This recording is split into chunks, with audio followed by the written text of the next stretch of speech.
Aujourd'hui, je vais vous lire Les Fées de Charles Perrault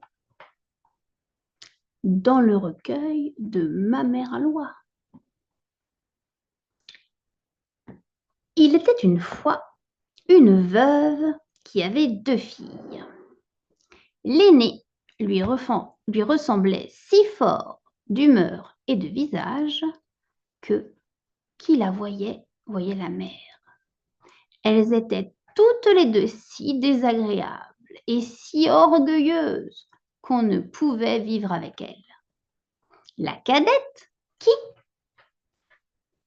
était le vrai portrait de son père, pour la douceur et pour l'honnêteté, était avec cela une des plus belles filles qu'on eût su voir. Comme on aime naturellement son semblable, cette mère était folle de sa fille aînée et en même temps avait une aversion effroyable pour la cadette. Elle la faisait manger à la cuisine et travailler sans cesse.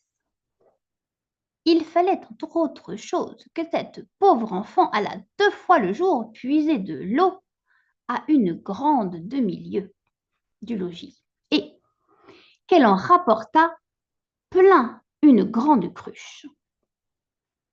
Un jour qu'elle était à cette fontaine, il vint à elle une pauvre femme qui la pria de lui donner à boire. « Oui, dame, ma bonne mère, dit cette belle fille, et rinçant aussitôt sa cruche, elle y puisa de l'eau au plus bel endroit de la fontaine et, la lui présentant, soutenant toujours la cruche afin qu'elle bût plus aisément. La bonne femme, ayant bu, lui dit « Vous êtes si belle, si bonne et si honnête que je ne puis m'empêcher de vous faire un don, car c'était une fée qui avait pris la forme d'une pauvre femme de village pour voir jusqu'où irait l'honnêteté de cette jeune fille. Je vous donne pour don, poursuivit la fée, qu'à chaque parole que vous direz, il vous sortira de la bouche ou une fleur ou une pierre précieuse. » Lorsque cette belle fille arriva au logis, sa mère la gronda de revenir si tard de la fontaine.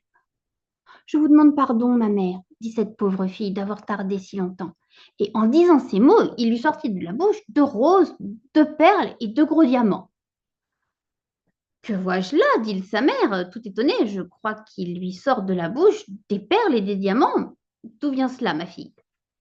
Ce fut la première fois qu'elle l'appela sa fille.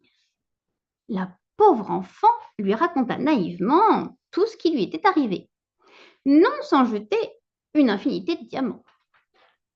« Vraiment, dit la mère, il faut que j'y envoie ma fille. Tenez, Fanchon, voyez ce qui sort de la bouche de votre sœur quand elle parle. Ne seriez-vous pas bien aise d'avoir le même don? Vous n'avez qu'à aller puiser de l'eau à la fontaine et quand une pauvre femme vous demandera à boire, lui en donner bien honnêtement. » « Il me ferait beau voir, répondit la brutale. Allez à la fontaine. »« Je veux que vous y alliez, reprit la mère, et tout à l'heure. » Elle y alla, mais toujours en grondant.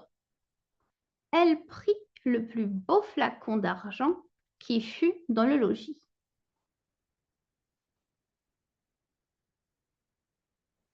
Elle ne fut pas plutôt arrivée à la fontaine qu'elle vit sortir du bois une dame magnifiquement vêtue qui vint lui demander à boire.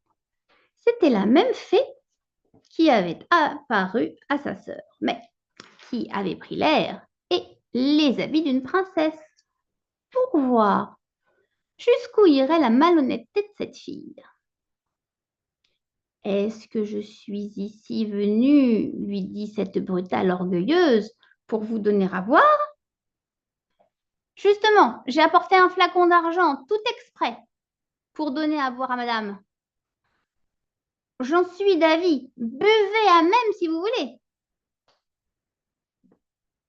« Vous n'êtes guère honnête, reprit la fée, sans se mettre en colère.